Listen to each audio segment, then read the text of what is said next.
because I knew where they were at, and I was in the morgue at the end. And how could I handle that better? You really have to have, probably, like you said, one person handling it to say, okay, I want you to get the names of everybody in this room, in the auditorium. You have to send, there's probably 300 people in the auditorium. But I should have a better way, name tags. Who's your family member you're looking for? And then keeping the communication open, because let's see, it happened at 10 o'clock at night. I couldn't tell the families until about 2 in the afternoon that their loved one had died. So they kept saying, just tell me they're dead. And I was told by the coroner and the FBI, I cannot tell them they're dead. And they knew. That still was so long. So if you don't have that piece, it's a little easier. But yeah, I would have a few people managing that. What happened to cause all the patients to come to your hospital and not the level 1? Because, okay, so in Vegas, there's designated areas that go to UMC's trauma center and designated areas that come to us. Mandalay Bay was on the east side of the strip, and we are on the east side, and UMC is on the west side of the strip. So they couldn't get across to get to UMC. They couldn't get on the freeway. So they still went there, but it was harder to get to UMC by traffic. Yeah. Yes? Just thinking through some of your challenges, have you considered cross-training other department members to maybe be documentation people or assist with that type of thing? That's a good idea. Yeah. And I think, too, going down the line, to have what's the least amount of information you need, right? You need, obviously, identification. You need, it's nice to have 2 sets of vitals. You know, you need to have, did you do anything? And that's about it. And have a set documentation for something like this, so they don't have to think about, what do I need to know, you know? And again, tourniquets. Did you release the tourniquet? You know, what time did you release it on something like that? The patients all pretty much came in with tourniquets. So, yes? With all the volunteer nurses and docs that you had show up, did you send them to a specific area of the ER, or what? For all the volunteers that just showed up, I wish I could say I controlled that. They just showed up and did what they needed to do. I saw people cleaning floors. I saw people picking up trash. I saw people just talking to patients. It would have been better to have, again, knowing when people come in the door, who are you, and then go talk to the incident command, whether it be me or whether it be somebody else, and find out where we need to go. That's a really good point. Yes?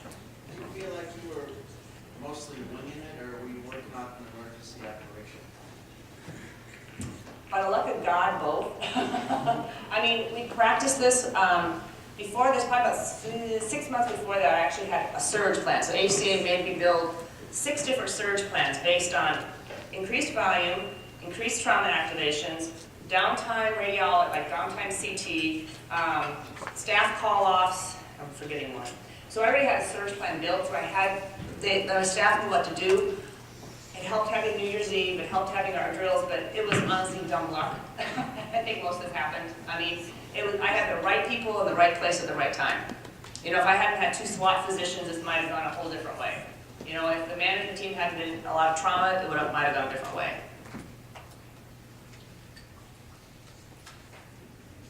Well, thank you for welcoming me, and One more. Oh, Okay. General Just out of Curry. curiosity, you said you're working towards being a level 1. Would you be doing that if it wasn't for this event? no, we were doing it before, but we were honestly in the middle of a trauma, 2 different. The trauma director in the past just wasn't ready to make it a level 1, so corporate had come up and said, "You're not ready yet. Let's wait another year before you do that." So no. Yeah. And I'll tell you, trying to recoup insurance, we did. I'll be honest, we billed insurance companies, but we did not bill the patient. Yeah. So I mean, I don't know what the other hospitals did, but that we thought was the best thing to do. Okay. Thank you.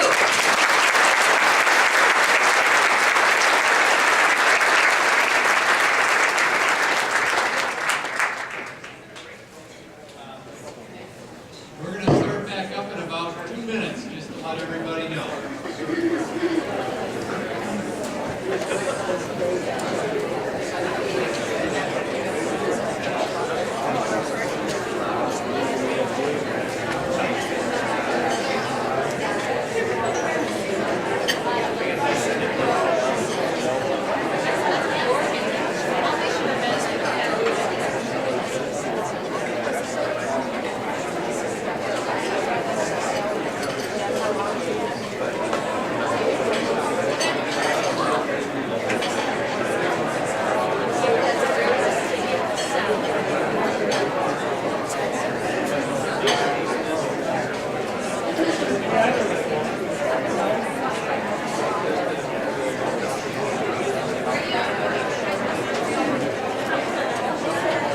any pizza boxes being signed? Yeah. Is that you guys? Sparrow Hospital. Really? Yes. I kind of wanted to stay in front of everybody, but I didn't know for sure. Thank you. Jesus, made me cry. Somebody thought of it. I know. I I'm gonna do something from you guys know. yeah. Well, it's funny. My brother hospital in Omaha sent us shoes. They gave us big parts for nurse shoes with them all full of blood. Is there here? Just down the street. Oh, Tino. Well, see, it's a small world, man. 28 years of separation. Oh, right. What's your name? Julie. Julie, here's my card. If you ever,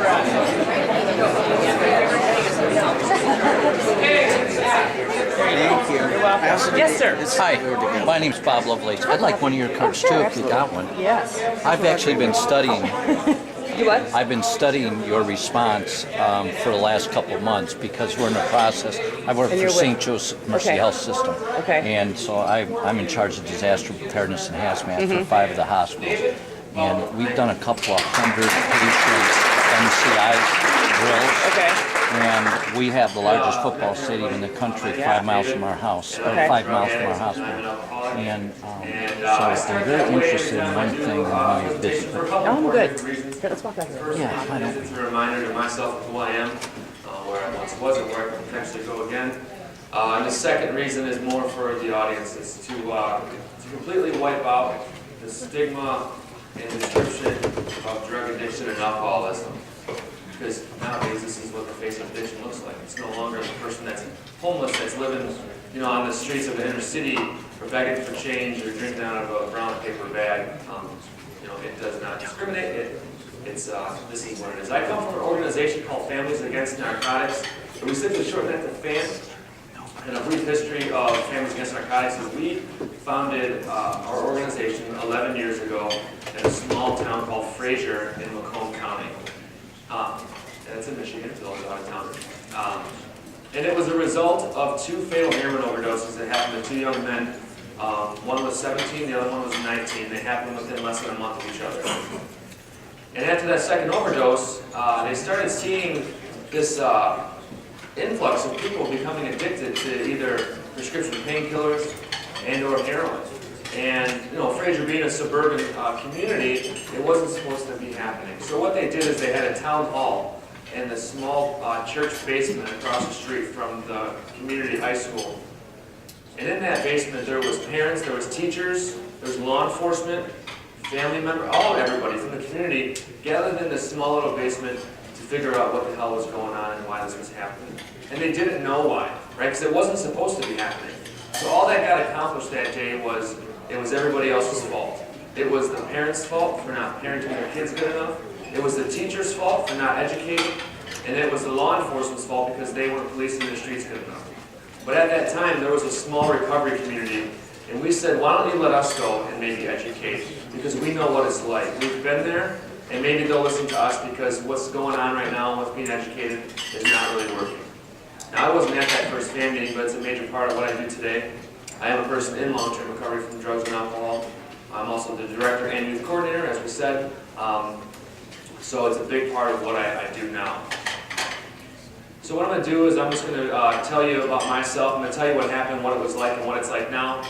And then I'll go on to some initiatives that we're doing as Families Against Narcotics, some of the chapters that we've launched, and kind of where we're at today with this opiate crisis that we keep hearing about on a daily basis. So going into a brief my story, every time that I present, I always struggle to find a different word to describe how I was brought up and how I was raised. And I honestly cannot find one that's other than the word normal. I grew up with morals, I grew up with respect. My mom raised me, my parents divorced when I was at a young age, but I saw my dad all the time. I grew up in a very large city in Warren. It's one of the third largest cities in Michigan. And, everything was pretty much good. You know, the substance abuse for me didn't start till a later age in my teens, but my experimental stages with drugs and alcohol, so alcohol and marijuana, was around the ages of 13 and 14. And then so now when I got into high school is when I grew up really fast. And I grew up, what I mean by that is, I grew up fast because I was an exceptionally good athlete. And so when I was a freshman in high school, I was already a varsity starting shortstop for the baseball team. That's what I loved. I loved two things in high school. I loved baseball and I loved my girlfriend. You know, and we met when I was at the tail end of my freshman, or tail end of my sophomore year. And so everything was good. But now, see, I was exposed to partying a lot quicker than other kids because, see, when I was a freshman, I was a young kid, but I was getting invited to parties and hanging out with the upperclassmen, and I thought that was pretty cool. My junior year rolled around, I started smoking a lot more weed in high school. I always made sure that I just kind of stopped around baseball because I didn't want to lose anything to that. I didn't want to, it's okay. Sorry about that. You got the hint, I'm from the fan. I didn't want to, jeopardize anything. I still got good grades. I still did everything I was supposed to be doing. But my senior year came, and my junior year was great during baseball. I was first team, all MAC, I was all East, and then I was all state honorable mention. And then my senior year came around, and then I ended up finally becoming first team all state, all MAC, all East, all these athletic honors. I was 3 votes away from being Mr. Baseball in the state of Michigan. And then I started getting scholarships, college offers from all across the country. And for any young athlete, that's like a dream come true, right? So it came down to me accepting, it came down to 2 full rides that I got. They said, we're going to pay for your schooling, we're going to pay for everything, just come and do the thing that you love. And one of them was in Michigan, a local D1 university, and then one of them was out west. But I decided at that time I couldn't move out west because I was so in love that I didn't want to leave my girlfriend. And my parents were high school sweethearts, so I remember they married after high school, so I thought that this was my destiny. And so I said, hey, I'm going to play at a local university, and then after that, we'll just transfer out when she graduates, because she was a year behind me, and we're going to go out there together. And that's what we plan on doing. And then I graduated in June, and then of course, as you probably already know, that in July she had broken up with me. So it was a devastating time, I tell you. It was the first time I felt true heartbreak. It was the first time I felt loneliness and anger and resentment and fear and depression. And but I knew that if I used alcohol or marijuana, those feelings went away pretty quick. So that's what I started doing. I started smoking weed and drinking every single day, just to completely shove down feelings that I didn't want to have to feel inside. And I remember I went to meet my team, and it was supposed to be a magical experience for me. And I walked into the sports complex, and I was this athlete that was talked about. We were going to do great things. I was brimming with hope and honesty on the exterior, but on the inside I was completely falling apart. Every single day I hung out with my good friend, and I use the term good very loosely, because he was the kid that your parents tell you they don't want you hanging out with. And he couldn't tell me different. He was my best friend, but we were polar opposite. I was, athletics and schooling and working a job, and he was a dropout, and his job was he sold drugs, he sold weed. And I remember the day came, see, I never had any negative consequences to my drugs and alcohol, and if you told me I had a problem, I'd say, you're wrong. I'm not killing anybody, I'm not ending up in jail, nothing's bad's happening to me, right? And I didn't even grow up around drugs and alcohol. Drug addiction and alcoholism doesn't run anywhere in my family. But I remember the day that we were driving back to Southwest Detroit, and we got pulled over by the state police, and there was 4.5 pounds of marijuana in the trunk, and I ended up saying, this is it. I've just lost everything. I was cuffed in the back of a cop car, and I remember saying, you don't understand, I'm not supposed to be here. I'm a good kid. I didn't do this, and my friend ended up taking the rap for everything, and I skated scot-free. Nothing happened to me. I didn't lose any scholarships. I didn't lose anything. Nothing ever happened. So the day came, I got to his house, and he said, he asked me if I could find any marijuana, and I said, that's not my job, that's your job. And he said, well, I can't, there's nothing out there. And I said, well, call your brother and tell him to get us some more alcohol. He said, my brother's out of town. He said, but here, I got this. and he threw something at me, and I caught it, and I looked at it. It was this white little pill. And he had one, he took it, and then I took two. I took mine also, and I said, what was that? He said it was a Vicodin. And I said, no harm, no foul. I go, oh, I've had that before. When I got injured, they prescribed them to me. And he said, I said, all right. So then it started kicking in. I remember this feeling that it gave me. It made me feel lightheaded and loosey-goosey, and I liked it. And I remember saying to myself, I said, if one of them did that, I can imagine what two would do. So the next time we hung out, I said, hey, first thing I said is, you got any more of those pills? He said, yeah. I said, let me get a couple of them. So I took two of them. And then I realized that I didn't have to smoke as much or drink as much because the pills were working, and they were working good. And I liked it. So 2 turned into 3, and I remember I was at my house going into I was going to the medicine chest to get some Tylenol or Motrin for a headache, and I saw this bottle of pills, and the side of it said may cause dizziness or drowsiness. And I looked at it, and it was a bottle of 90 Vicodin prescribed to my mom. And I remember I took them, and I remember saying, there's a whole bottle, they were all here, like she never took any of them, they were unused. And she had them from an operation that was months ago.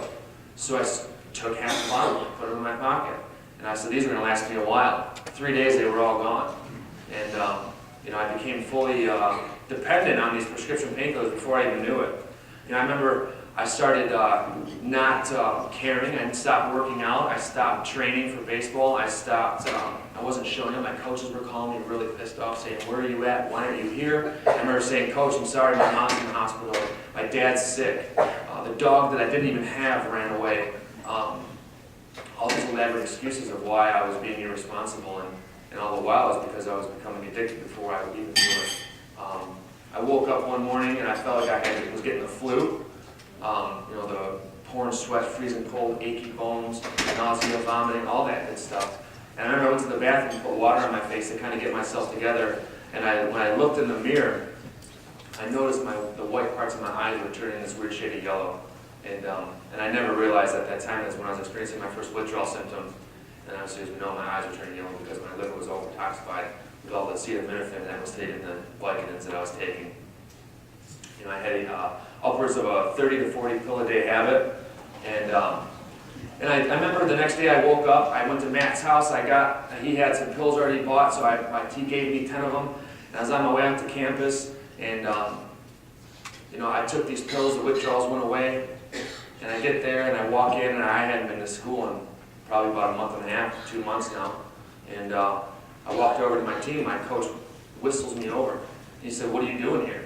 And I said, I'm so sorry, Coach, I had a lot of stuff going on. I said, but I'm ready to go. I really apologize. And he said, yeah, I can tell you got a lot going on. And I was out of shape, and I was probably 15 pounds heavier, bloated. And I remember I kept trying to go towards my team, but he wasn't letting me. And finally he said, you just need to pack up your stuff and leave because we revoked your scholarship and you no longer have a spot. So again, the second thing that I ever loved in life was taken away from me, and the only way I knew how to shove those feelings down was through more drugs and alcohol. I started drinking a lot more than I had in the past, and I started taking an excessive amount of Xanax at this time. And I depleted my bank account. I started selling things of value of mine. And then I remember I started stealing from my mom. And the day my mom confronted me, she called me in hysterics, crying. She's upstairs and I was downstairs. And she said, we have a problem, we need to get upstairs. So I went upstairs and she said, she looked at me in the face and she said, give me back my money. And I remember saying, I don't have your money, I didn't take your money. She said, David, you stole everything that I had, give it back to me. And I kept bold-faced lying to her, I did not take anything from you. And she said, I went from work to the bank to home and now all my money's gone, give it back to me. She said, I know something is wrong with you. She said, things aren't adding up, things are missing. She said, there's nothing stronger than a mother's instinct. She said, I gave birth to you, I know when something's wrong with you and you're not right. And that whole time I was saying, I'm completely fine, nothing's wrong. And she said, get out of my house, I don't want you living here anymore. So of course, here I am, 19 years old, saying, I'm an adult, I don't need to live here anyways, and I left, packed the bag and left. I'd sleep at friends' houses, and then I'd ransack their medicine cabinets, and I'd steal from them, and they'd kick me out. So then here I am, 20 years old, living on this, in my car, wherever I could park it. This time I got introduced to Oxycontin. And around this time in my life, we started hearing words as Oxycontin was being described, like synthetic heroin or pharmaceutical heroin. Hillbilly heroin was another one that they decided to attach to that. And I said, how is it possible? How is it that a dirty street drug with a needle attached to it is associated with a pharmaceutical drug that's made in a lab and prescribed by a doctor. It didn't make any sense to me, right? But I started taking Oxycontins orally, and it was a great decision for me because it wasn't nearly as expensive as funny, a 30-pill Vicodin habit. And then we found out that if you crush these Oxycontins up and sniffed them, I achieved a greater high. So I started doing that. At this time I was committing retail fraud, stealing from department stores. I found out that I was a good B&E artist, so I started breaking into cars. And I remember the day that the withdrawals I had off the Oxycontin were getting even more severe, and I gave my friend $200 to go buy these Oxycontins. And they'd come in this little tall bag from the drug dealer, and they were distinct green little pills. And he comes back with this tied-up Ziploc bag, and it's got tinfoil in it. And I said, "What is this?" And he said, I said, "Where are the oxys at?" And he said, he goes, "Man, didn't have any." And I said, "Well," and I opened up the spoil, and there was powder in it. And I was like, "So you bought cocaine, the one drug that I can't stand?" And he's like, "No, it's not coke, it's heroin." And I said, "Take it back." I said, "There's no way that I'm shooting heroin." He said, "No, man." He's like, "I can't take it back." He said, "You don't have to shoot it, we just sniff it." And I said, "You spent all my money on heroin?" And he goes, "No, dude, I didn't." He said, "Here's more than half your money back." So then I started thinking, I can sniff it, it's cheaper, and it's going to take away these horrible, horrible withdrawals that I'm feeling so violently sick from. So I remember I was 20 years old, I sniffed heroin for the first time, and I never went back to using Oxycontins because it was just a great financial decision for me. I grew fast tolerant to it also, and then I remember I was becoming really sick one day, and I had about a $200 a day heroin habit, and I said and I found myself with $30 worth of heroin left on me. Now at this point in time, he already started using needles, but I thought they were the most disgusting thing ever, so I didn't ever want to use them. But I remember that I knew that if I sniffed this heroin, I wouldn't even get off of being sick. And I remember I was so violently sick, rocking back and forth in a fetal position in my car, and I'd have done anything to not feel sick. I would have sold my own mother to not feel sick. And I remember saying, "Hey, do you have any clean needles?" And he said, "Yeah, why?" I said, "I need you to fix me, man. I can't even think straight." And he said, "Are you sure?" I said, "Yeah." I said, "I don't want to know how to do it. I don't want to see it. Just get it over with." And so here I am, 21 years old. I held up my arm for the first time. He tied my arm up. He stuck a needle in my arm. And I can tell you this, as soon as that heroin hit my arm and rushed through my veins and instantly made me not feel sick, I had never loved something so much in my entire life. It made me feel so much better. I could think again. I had clarity. And I remember saying, "This is where it's at." The first thing I said to him, I said, "You got to teach me how to do that." And at 21 years old, I became an intravenous drug user. Anything that I could turn into a liquid form and drop in a syringe, I was using. Heroin, coke, Xanax, Adderall. And then I remember the day I woke up for the first time in an emergency room, and I woke up in an ER with tubes in my nose and tube in my mouth, and doctors all around me, and I didn't know how I got there. And the nurse says, "Do you know how you got here?" And I said, "No."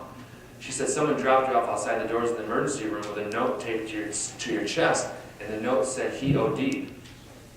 So I said, "Well, I don't know what took me here, And as soon as obviously I realized that they had Narcan me, they brought me back, and as soon as I realized what was going on and I started feeling insanely sick, I pulled all the tubes out of me and I checked out against medical advice. And then I did it again 2 days later. And I woke up in that same hospital and the same nurses were around me. And I remember as soon as I opened my eyes and I looked and I saw the lights around me, and I remember saying to myself, "Yeah, I did it again." And this nurse looked at me, and she could tell what I was thinking, and she looked at me and she was shaking her head and she said, "You're going to die one day." She said, "There's going to be a day that you're not going to get here and you're going to be just thrown in an alley." And I remember saying to myself, "I don't mean to get here. I'm not trying to get here." I said, "It's all accidental." And she said, "You need to get help." I said, "I've already been to treatment a couple times." And she said, "You need to go back." And I said, "I can stop whenever I want to." I said, "It's all mind over matter. I can just stop." So I remember they had a patient sitter watching me. And the patient sitter left the room for a split second, and I ran out of the hospital, and I ran right back to the dope house. I could not stop. And it literally consumed every part of my life. It was wintertime, as it gets really cold in Michigan. And I remember I called my mom for the first time in almost 2 years. And she answered the phone. I said, "Mom." And she said, "Who is this?" which is an alarming question because I'm my mom's only child. And she said, I said, Mom, I need help. I said, I'm cold and I'm hungry and I have nowhere to go. And I'm sick and I need you to help me. And she said, I don't care. She said, I want nothing to do with you. I can't stand you and you need to leave me alone. And I said, no, Mom, you don't understand. I really need help. I'm going to die if I don't get help. And she said, if I do anything for you, I'm sending you back to rehab. And I said, that's fine, I'll go. So I got to her house, and as soon as she saw me, she hit her knees and started crying. And she hugged me, and I remember saying, please just don't hate me. And I said, I'm sick and I need help. And she said, I don't hate you. She goes, I just hate what you've become, and I want my son back. So I was to beat her. So that was the night that I made a conscious decision to enter treatment and get my life together. But I ended up going to, I showered and I got fed, and I was to be to rehab at 7 a.m. And I ended up laying down, and I started taking heroin again. I was really sick. And as soon as she went to sleep, I ended up ransacking her house, looking for a pill, looking for a bottle, looking for money, looking for whatever I could find, just not feel sick. And I just needed one more. I just needed one more, and that would be it. And I went to her basement to find something that I could steal. You know, I looked in the storage room and I found this bin. And I opened it up and I realized it was, she had just packed up all my stuff from my room and put it in this bin. There's pictures and clothes of mine. I'm digging at the bottom of this bin in desperation, and I find this guest book, right? And I opened up this guest book and it was blank. And then below this guest book was this cardboard box. I opened up this cardboard box and there was prayer cards in it. And when I looked at these prayer cards, I noticed that it had my picture on it, my birth date, but there was no death date. And obviously quickly realized that my mom had planned out my own funeral, because it was only a matter of time when she could get a phone call of what morgue or hospital my body was at, and that's what she needed to do. I left that night. I didn't end up entering treatment. And I went right back to the streets. At this time, everything in my life was just completely out of control. I started drinking whiskey by the half gallons. I started slamming as much heroin in my arm as I possibly could, and then I got introduced to crystal methamphetamine at this time. And you know, I remember I woke up on the morning of September 23rd of 2013, you know, severely addicted to heroin, crystal, and alcohol, and I was parked on the side of this motel building on the outskirts of downtown Detroit, and I looked in the mirror, and I hated everything that I saw. I remember saying to myself, how the hell did you get yourself here? Didn't make sense. I was recognized as one of the best athletes in the state, and all of a sudden I'm nothing and nobody. And I remember I looked in the mirror, and the only thing that I could think in my head that day is you just need to kill yourself. Because if you just kill yourself, it'll all be over with. You have nothing going for you, no one loves you, you have no friends, you have no family, and this is what your life is boiled down to. So I broke into this little maintenance shed to steal a garden hose. And I was hooking up a hose in my car, and someone saw me and called the local police on me. And when they got there, they asked me my name and what I was doing, and I gave them a fake name because I had a warrant for an arrest. And then finally, I couldn't keep my story straight, and then they arrested me. And I knew I was going back to jail. So I went back to jail, and I was like, I'm going to do 2 years in county jail, which is fine because I had nothing going for me anyways, and I'll be able to get off the streets. And then they told me that I was facing 6.5 to 15 years in prison. And I remember saying the 3 words I said countless times in that courtroom: I need help. I need help. And I remember saying, they kept seeing all these good kids. I said, I'm a good kid, and I just got strung on drugs and alcohol, and I need you to help me. And that's what the criminal justice system was seeing, right? They can't arrest their way out of this problem, and it's happening at an alarming rate. So they put me in this program called drug court, right? So I entered this program called drug court, and the first thing I had to do was enter treatment. So I went back to treatment for the 5th time, and I was able to successfully complete it in 21 days. I got out with nowhere to go, but someone advised me to move into a sober living house, and I did because I had no friends, I had no family. So I ended up going to sober living, and you know, I just remember that date, September 23rd, 2013, and I thought that was the day that my life was completely falling apart. I couldn't get any farther on the bottom. You know, but actually September 23rd, 2013 was a day my life was fell into place. Because September 23rd of 2013 is the last time I had to use drugs and alcohol. I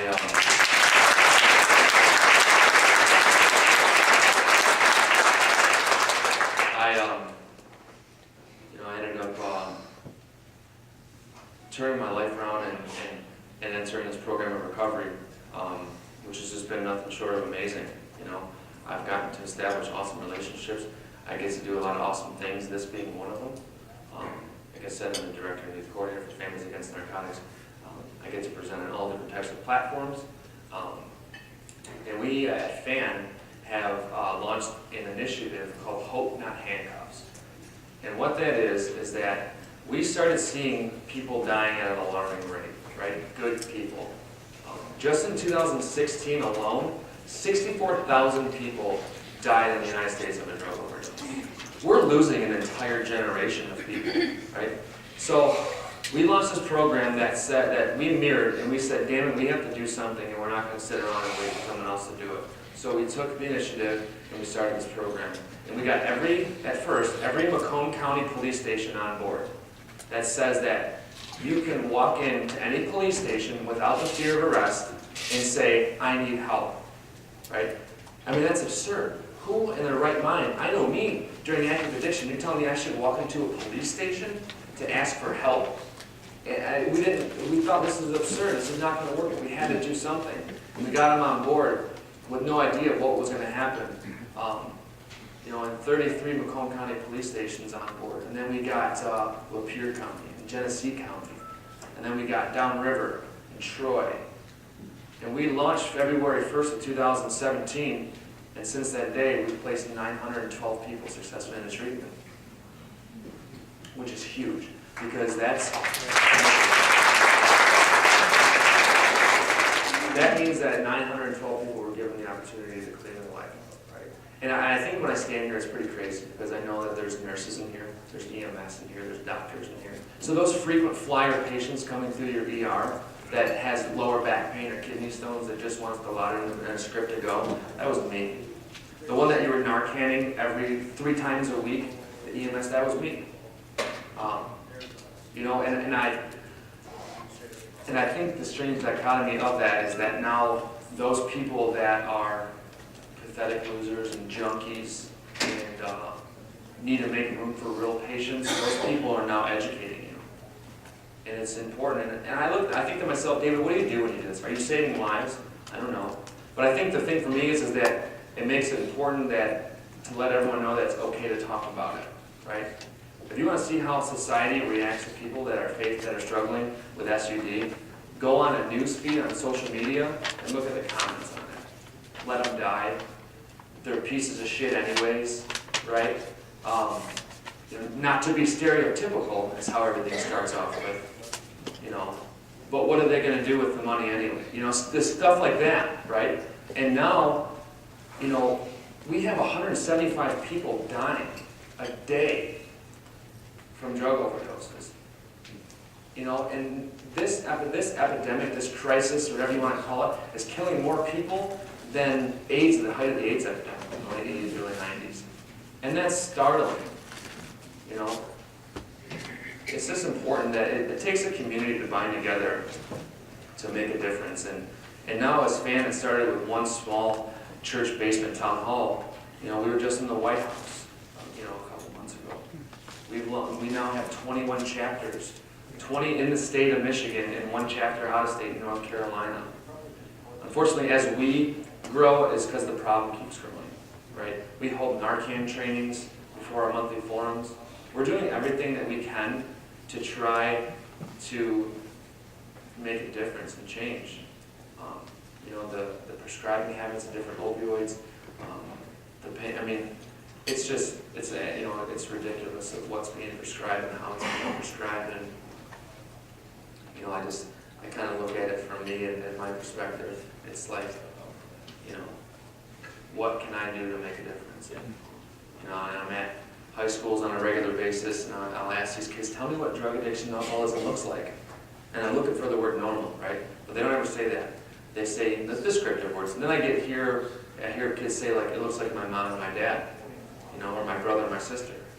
And, you know, that's just, it breaks my heart. It really does, that's what we have to, you know, they have to see. But, you know, we're doing everything we can, and, you know, there's just a massive problem that we need to do something about. And I'm so honored to be able to come here and share my nightmare with you all so freely. It's just because it's letting you know that if you're someone who's know someone who's struggling with addiction or alcoholism, people look at me and they see like a ray of hope and all that. But you know, I just know I don't ever want to say if I can do it, they can do it.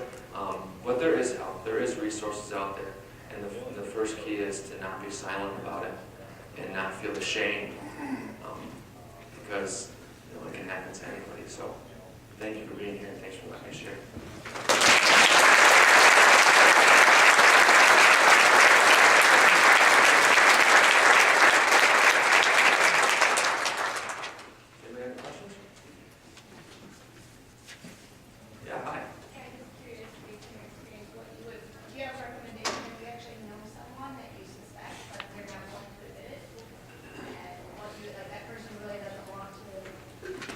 So the first,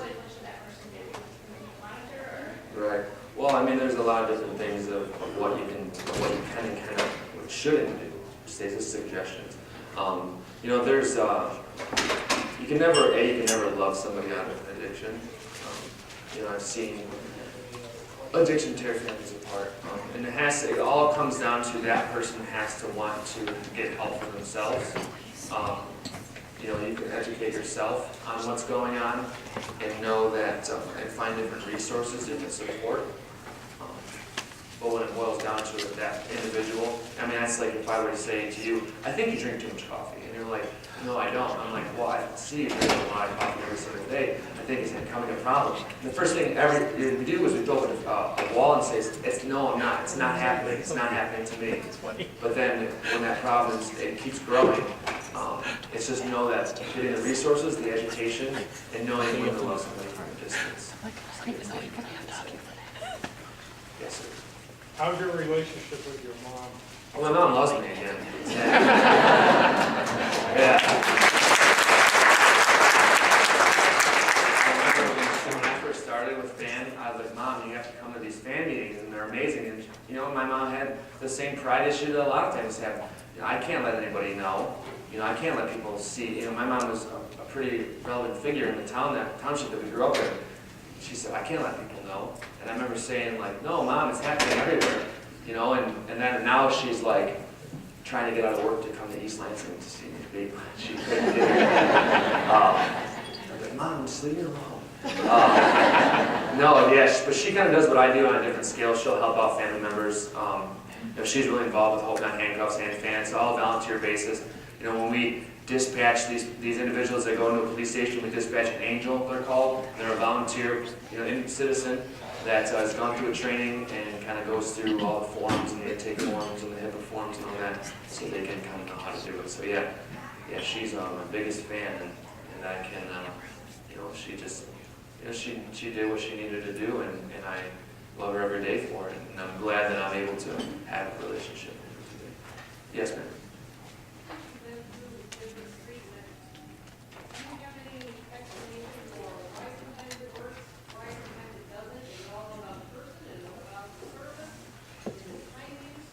Well, yeah, she asked what makes the treatment work, you know, between the first time or the 16th time, what can be done differently. And it really boils down to the individual wanting it. Now, see, if I went to treatment for you, like, because you wanted me to go to treatment, and I'll say, all right, I'm going to go to treatment to save my marriage, to save my job, to save my relationships, then I'm going to go, but it almost really never always works. That person has to hit, I like saying, their own personal bottom, I'll use that term. To be able to want to get the treatment that's needed. I mean, I went to some of the greatest institutes in the state of Michigan, and I boiled down to I was in some clinic that ended up being the best rehab facility that I've ever been to. And it was because I was finally just became willing to do it, to do something different. You know, and now I get to run my own successful sober living house, and I get to do a lot of awesome things in the recovery community.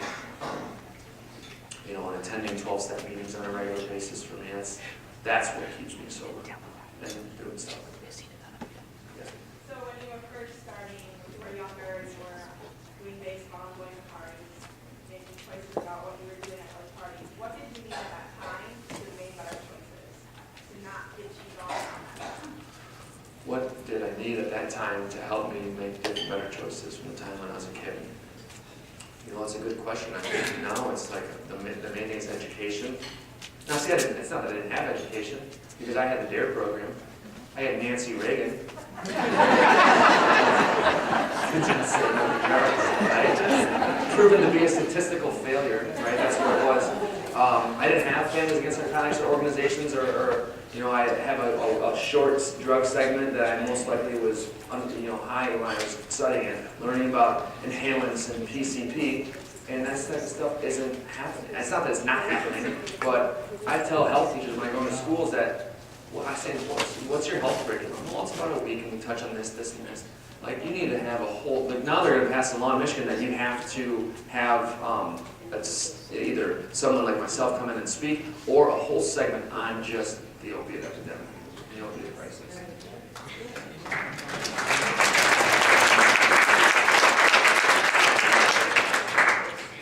I did. No, I got put in drug court instead. So in lieu of going to prison, I ended up getting in this program.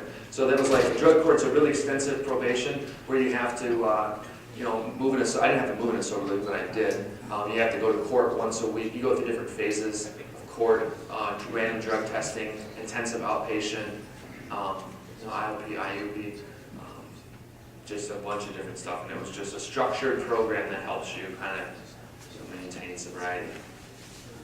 I just realized that narcotics is spelled wrong. Did anybody else notice that? Yep. Oh, man. I saw a hand up back there. You still want to ask the question? No? Anybody else? Yeah. Oh, two more. I'll take two more. Please, and if you don't want to ask in front of people, I'll still be here for a couple minutes. Sir? Just a quick comment. That does Narcan training for one. Someone else, someone they told me, says, now that I think about it, the majority of junkies with you are in a lot of accidents. So it's all prescribed medication and so on. Yeah. What was the other question? Can you summary? I can't see. Oh, there you are. Is there anything that's provided to you as far as information and services in the ED that would have aided you getting treatment or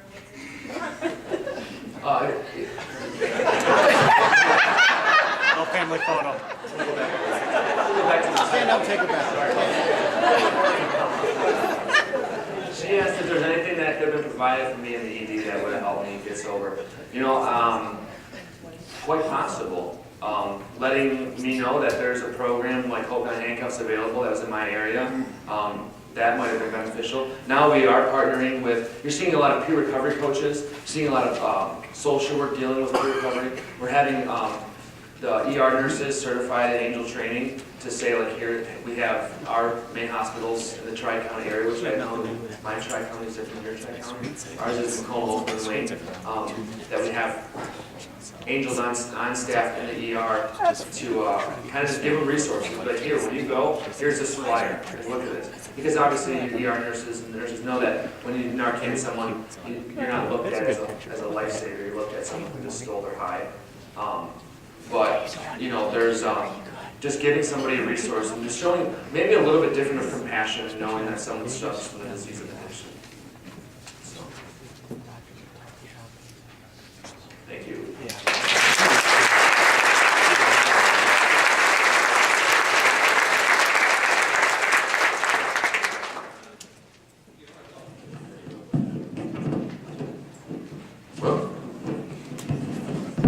Okay.